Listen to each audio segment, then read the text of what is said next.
বর্তমানে যার কাছে 70 থেকে 80,000 টাকা আছে তার উপরে জাকাত ফরজ হয়ে যাবে যদি সেটা 1 বছর অতিবাহিত হয়। কেন?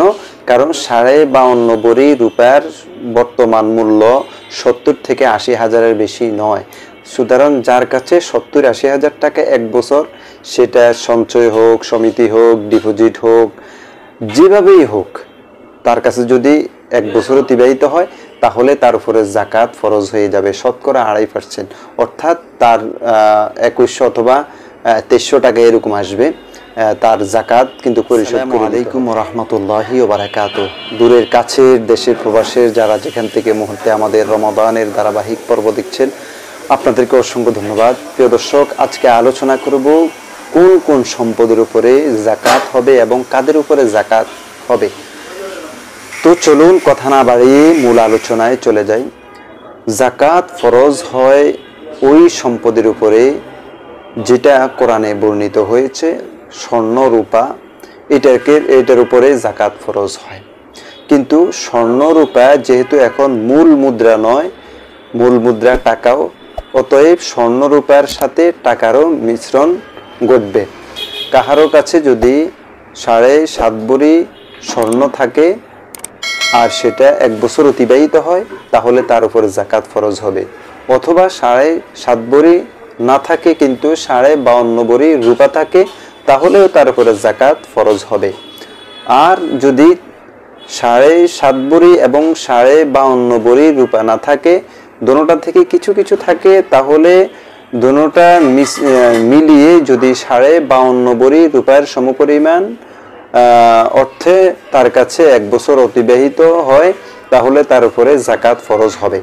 আর জাকাত ফরজ হওয়ার জন্য একজন মুসলমান সুস্থ মস্তিষ্কের অধিকারী এবং প্রাপ্তবয়স্ক হলেই 7.5 ভরি স্বর্ণ এবং 52.5 ভরি রূপা থাকে, অথবা দোনোটার মিশ্রণে 52.5 ভরি রূপার সমপরিমাণ অর্থ তার কাছে 1 বছর অতিবাহিত হয় তাহলে তার উপরে জাকাত ফরজ হবে শতকরা 2.5%।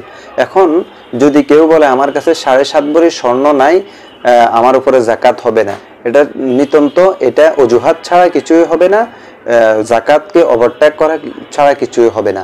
এমনকি যদি কেউ বলে আমার কাছে 52.5 ভরি রূপা আছে, সুতরাং আমার কাছে জাকাত যোগ্য সম্পদ নাই, আমার উপরে জাকাত হবে না, এটাও ধারণা করাটা।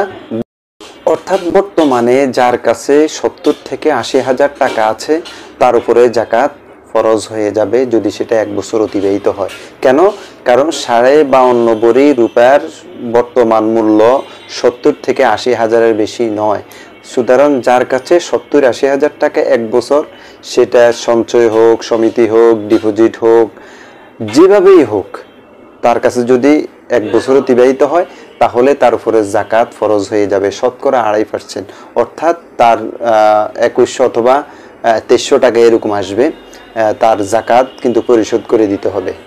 গোলামের উপরে কোনো জাকাত নাই, নাবালেগের উপরে কোনো জাকাত নাই, অমুসলিমের উপরে কোনো জাকাত নাই, কারণ যেহেতু এটা কোরআনের বিধান, কোরআন যারা মানে তাদের উপরে এই বিধানটা আরোপিত হয়। হ্যাঁ, তো জাকাত ফরজ হওয়ার জন্যে মুসলমান সুস্থ মস্তিষ্কের অধিকারী এবং প্রাপ্তবয়স্ক স্বাধীন পুরুষের উপরে জাকাত ফরজ হয় যদি তার কাছে কোরআনের বর্ণিত বিধান অনুযায়ী, কোরআনে বর্ণিত নিসাব অনুযায়ী তার কাছে সে সম্পদ থাকে।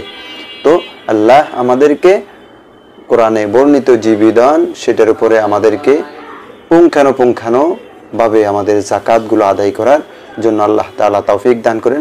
আসসালামু আলাইকুম ওয়া রাহমাতুল্লাহি ওয়া বারাকাতুহু।